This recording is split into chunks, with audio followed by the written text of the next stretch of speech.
Your next graphics card upgrade might be a worse deal than it looks, because in 2026, the question is not just how fast is this GPU, it is how long will it stay useful before VRAM, pricing, drivers, or your CPU ruins the upgrade. Nvidia has RTX 50, DLSS 4.5, stronger ray tracing, and the best AI software stack. AMD has Radeon RX 9000 and more 16GB options. Intel is still the underdog, but Arc B series is now a real budget conversation. But the best graphics card is not always the fastest one. It's the card that fits your games, monitor, CPU, and budget. So what is actually happening here? First, Nvidia is still the premium choice. RTX 50 brings Blackwell, strong ray tracing, and GDDR7 in most models. DLSS 4.5 adds dynamic multi-frame generation, and Nvidia says 6x frame generation can raise 4K frame rates in path-traced games by up to 35% on RTX 50 cards.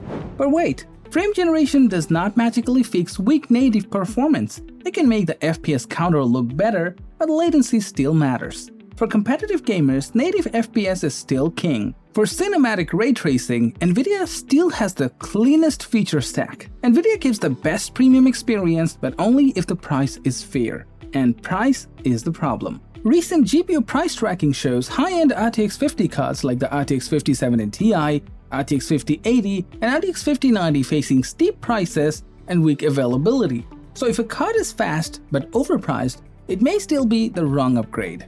Now AMD changes the story. The RX 9060 XT 16GB matters because it gives mainstream buyers more VRAM without jumping into high-end pricing. AMD listed with 32 compute units up to 3130 MHz boost and a single 8-pin power connector. That matters against Nvidia's RTX 5060 family. The RTX 5060 launched at $299 with 8GB of GDDR7. The RTX 5060 Ti launched in 8GB and 16GB versions, but at higher prices. The issue is not that 8GB is useless. For 1080 pixels, esports, and lighter games, it can still work.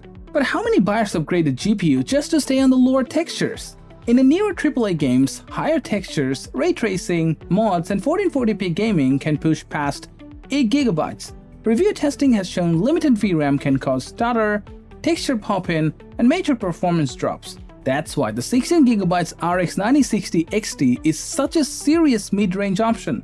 AMD is not always the ray tracing king, but more VRAM at the right price is often the smarter buy. And this is the catch. Reports say AMD may raise GPU and VRAM bundle prices to board partners by around 10%, but AMD has not officially confirmed that yet. If that cost reaches stores, Radeon value could get worse. So if a Radeon card is already inflated, don't panic buy.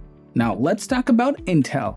The Intel Arc B580 is not a high-end GPU, but with 12GB of VRAM, 1440 pixels positioning, XeSS upscaling, and improving drivers, it's one of the more interesting budget graphics cards. XeSS 2 adds upscaling, frame generation, and low latency features. But there's a problem. Intel still depends heavily on drivers, game support, and CPU overhead. Some testing shows the B580 can lose more performance with older mid-range CPUs than AMD cards.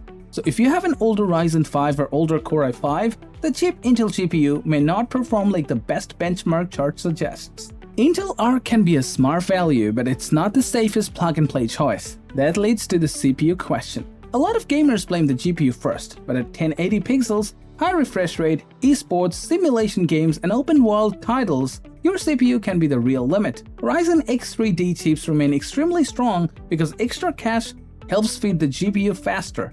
Intel's Core Ultra 200S Plus improves memory support, but Intel has also raised prices on some newer CPUs. So should you upgrade CPU or GPU first? If you play at 1440p or 4K with high settings, upgrade the GPU first. If you play at 1080p competitive settings and your frame rate is inconsistent, your CPU may be holding you back. Now here's the final answer. For premium ray tracing, AI performance, creator work, and software, Nvidia is still the strongest choice, but only when the price is fair. For gaming value, VRAM, and strong 1440p performance, AMD is the easiest recommendation, especially in 16GB models.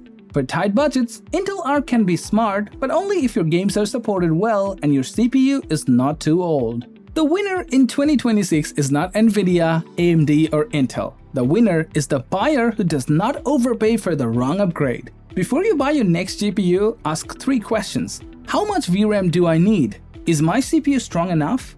And is the current price actually fair? That's the difference between a real upgrade and an expensive mistake. Which GPU are you using right now? Nvidia, AMD, or Intel? Comment your card below. And if you want clear GPU upgrade advice without the marketing noise, subscribe for the next hardware breakdown.